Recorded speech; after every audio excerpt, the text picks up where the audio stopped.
Rather long title, so let's take you through what I mean by all the elements of this title first.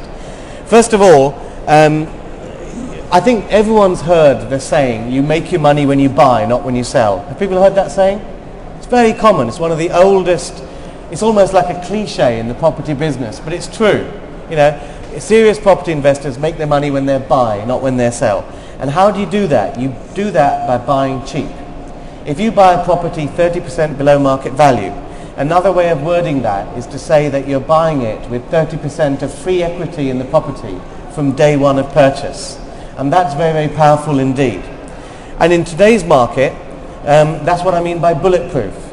You know, because buying well below market value shields you against anything the property market may throw at you.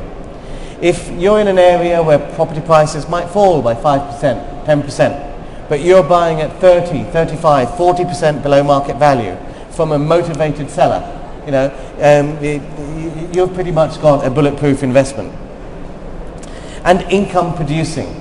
I mean, back in the boom, a lot of people bought property to sell on, doing stuff they show on the Sarah Beanie program, where people renovate a property and then sell it on for a property. That whole strategy just doesn't work anymore because the selling market is very, very difficult. Today, it's not just about buying a property cheap. You've got to buy a property cheap that you can rent out and produces you a rental income. You can buy plenty of properties cheap from motivated sellers, but they won't produce you much rental cash flow. So in today's market, it's buying cheap, but also buying property that produces you that good rental cash flow too. You've got to do them both together. So that's what we're going to talk about, and I'm going to run through these 4 points. First of all, we're going to look at, well, if a property is worth £100,000, why does anyone want to sell it for 70? How is it at all possible to buy below market value in the first place?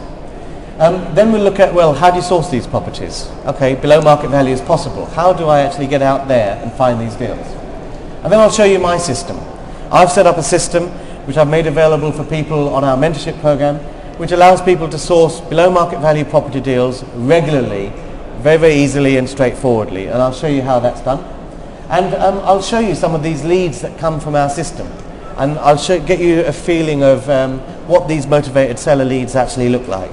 Does that sound okay for folks? Yeah. Okay, so how's it possible?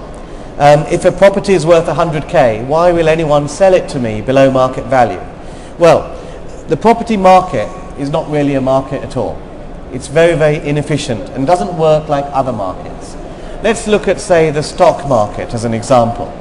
Now, if you want to buy British Telecom stock, the price you pay for British Telecom shares is decided by the market makers in the city. They decide at any point in time how much that stock is worth. They set the market. With property, there is no central body that says this is how much a property is worth this second. The price you pay for property is determined by mutual agreement between buyer and seller. And that makes it remarkably inefficient because every person is different. The other thing to bear in mind is this. Now, we're here at the Property Investor Show, and looking around you might think a lot of people are into property. But if you look at all the housing market transactions here in the UK, not even 10% are done by investors.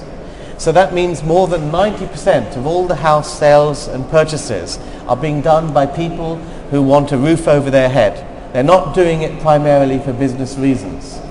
They're doing it because they want to be in a school catchment area. They're doing it because they particularly had a desire to live in a particular town. Their friends and family live in this town, so they want to live there too. These are non-business reasons for buying and selling a property. People want more space because their family has grown. There are all sorts of non-business reasons why people buy and sell property. And this makes it a very inefficient market, makes it not really a market at all. And if you're approaching property as a business, then that creates a whole wealth of opportunity for you to buy below market value. Now, I keep on mentioning this thing about treating property as a business. And this really is the cornerstone of the whole approach that we talk about. I'm not really saying invest in property. I'm saying treat property as a business. Now, when you think of property as a business, if you think of any business you like, whether it's running a florist shop or setting up a factory to make something, what do businesses do? They buy stuff at wholesale, trade, cheap. They do something to it and extract a retail or market value from it. So if you're in the property business, surely you would be buying your raw material, which is property, at wholesale, trade, below market value, cheap. It doesn't matter what term you use for it, it means the same thing. If you're in the property business, we need to be buying wholesale and extracting a retail kind of value from it, because that's simply what businesses do. Now, the system that, I've worked with motivated sellers and sellers of below market value for since 1990. I'm a bit embarrassed to say how long it's been now. It feels like a long time. But in all those years, I've found that there's some key characteristics that have to be there for a seller to be motivated to sell below market value. If you're dealing with a seller that doesn't share these three characteristics, they will not want to sell below market value to you. What are they? Well, first of all, there needs to be a clear, compelling reason. There needs to be a clear, compelling reason why the seller wants to sell. If someone just wants to, I meet people who want to sell, and they're just putting their house on the market, and they'll see what offers come up, and then they'll look for another property. That's not compelling enough. Compelling is, well, I've got affordability problems due to mortgage. Compelling is, we need to move house because we've had a job change. These are compelling reasons why people need to sell a property. Along with compelling reason, there needs to be what we call deadline. So the person has to sell within a couple of months. We find 2 months or so is the optimum deadline to be motivated. If someone is not bothered whether they sell in 2 months or 6 months or 1 year, then you'll never get a below market value deal out of them. So there needs to be a compelling reason. There needs to be a deadline, at least not more than 2 months away in the future, by which they have to sell. The third factor that needs to be there is what we call capacity. Now you can find someone with a compelling reason, and you can find someone with a deadline. But let's say they bought their property last year. Then they probably paid pretty much market value for that property. And if they were to sell their property to you at 30% below market value, it would be a huge loss for them. So by capacity, we're looking at sellers who have lived in their property, have owned their property for at least 4 to 5 years. If they've lived in their property for 4 to 5 years, then they've built up some equity in that property, and you will find that if they have a compelling reason and a deadline, they're willing to kind of sacrifice some of that equity in exchange for a quick, no hassle, prompt sale. If these three characteristics are there, you'll find that they're a motivated seller. Now, I'll give you another little statistic as well that we find. Most people want to sell their property at market value. We have to talk to 15 sellers to find one that's motivated.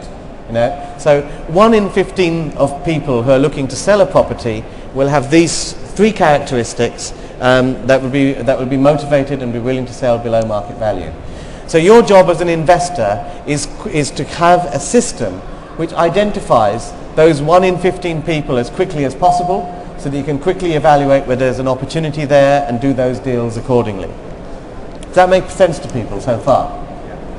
Okay, how do you source properties? How would people source property deals? Any ideas? Tons of ideas. Sorry?